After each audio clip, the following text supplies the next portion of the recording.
আমাদের সমাজ এতটা পচে গেছে, এতটা নষ্ট হয়ে গেছে, অন্যের হক মেরে খাইতে এক মিনিটও লাগে না। আজব এক জিনিস।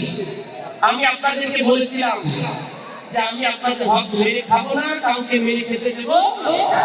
আজকেও বলতেছি, আপনি এনসিপি করেন, আপনি ছাত্র শক্তি করেন, আপনি যে আমার পার্টি করেন না কেন, যদি কোনো জনগণের হক মেরে খান, আপনি আমার পার্টিতে থাকতে পারবেন না। আমি আপনাদেরকে বলে যাচ্ছি, আমার লোকজন যদি কারো অন্যায় ভাবে কোনো নাম ভাঙে কোনো কিছু করে, আমার কাছে অভিযোগ দেবেন, স্ট্রেট সে আমার দলে থাকতে পারবে।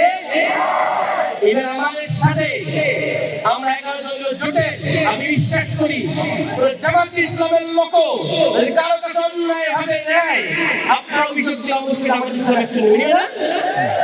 আমরা কোনোভাবে কোনো অন্যায়কে প্রশ্রয় দিব না। একইভাবে নিজেদের দলে পরিশুদ্ধ হওয়ার পাশাপাশি কোন অন্যায়কে সমাজে প্রতিষ্ঠিত হতে দিবেন? আপনারা ভয় পান কি জন্য রে ভাই? আজকে একজন ফোন দিছে, বলছে ভাই ফুলবাড়িতে রাস্তা আপনার নাম ভাঙাইতেছে, বাজে খোয়া দিতেছে, আপনার নাকি আত্মীয় হয়, তাই নাকি? ফোনটা ধরে তো। আমি বলে দিচ্ছি, আমার বাপ, আমার বাপ ইন্তিকাল করেছে, আল্লাহ ক্ষমা করুন, আমার ভাই, আমার মামা, আমার চাচা, আমার দাদা, তাই পরিচয় দেখতে করো, কোন অন্যায়কে আপনারা প্রশ্রয় দেবেন না। এমপি কিসের এমপি ভাই দাদা? কোন প্রতিনিধি নাই, জনগণের হক মেরে খায়, এমপির নাম ভাঙায়। এই এমপি দরকার আছে নাকি? আমি আপনি মুজাহিদ যদি আপনার হক মেরে খাই, দরকার আছে? এই জন্য এমপি মেরে খাওয়ার জন্য? আমি যদি না খাই, আপনার কাউকে খেতে দিবেন না। তার কত বড় পাওয়ার আমরা দেখে নিব। এই অন্যায় আমাদের প্রতিরোধ করতে হবে, না এই সমাজ টিকবে না। এতটা নষ্ট হয়েছে আমাদের। আমি দুঃখের সাথে বলতে চাই, আমাদের ছেলেরা তো মদ গাঁজা গেছে। গতকাল আমাদের ইমাম সাহেব আমাদের মসজিদে নামাজ পড়ে, দেখেন, তা'মুরুনা বিল মা'রুফ ওয়া তানহাউনা আনিল মুনকার, সৎ কাজের আদেশ, অসৎ কাজের নিষেধ করা। আমাদের ইমাম সাহেবের বাসার পাশে গাঁজাখোর গাঁজা বিক্রি করে, নারীবাজি করে, উনি প্রতিহত করে বলেছেন এখানে তোমরা ইজ্জত করো না। এইটা বলার কারণে ওনার উপর আক্রমণ করেছে, ওনার বাড়িঘর ভেঙেছে, ওনার 2 জন ভাইয়ের মাথা ফাটিয়েছে। বুঝতে পারছেন? অন্যায় যদি প্রতিরোধ না করা হয়, এই সন্ত্রাসী আপনাদেরকে আক্রমণ করবে। সুতরাং কোন অন্যায়কারী, কোন মদ ব্যবসায়ী, গাঁজা ব্যবসায়ী, দেশদ্রোহী, দেশের জন্য ক্ষতিকর কাউকে প্রশ্রয় দেওয়ার সুযোগ আছে? আপনারা প্রতিহত করবেন, আইনের আশ্রয় নেবেন।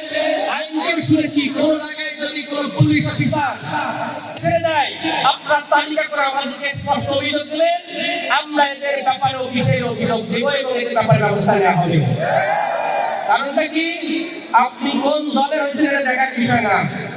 যদি কোন দল এই মাদক ব্যবসায়ীদেরকে প্রশ্রয় দেয়, তাহলে ওই দলকে বলবো মাদকের দল। আপনি যে দলের করেন না কেন, এইভাবে যদি সমাজ পরিশুদ্ধ না করা যায়, সমাজ টিকবে না ভাই। এই মোরালিটি আমাদের এত ঘাটতি হয়েছে।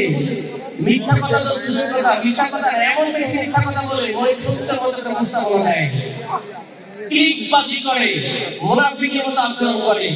আপনারা আল্লাহর রাস্তায় মুসলমান হিসাবে আপনাদের ছেলেমেয়েকে ঠিক করেন। এই সমাজ যেভাবে শেখ হাসিনার আমলে নষ্ট হয়েছে, এই আমলেও যদি এইভাবে নষ্ট হতে থাকে, তাহলে আমরা এক সময় কোনো মানুষ খুঁজে পাবো না।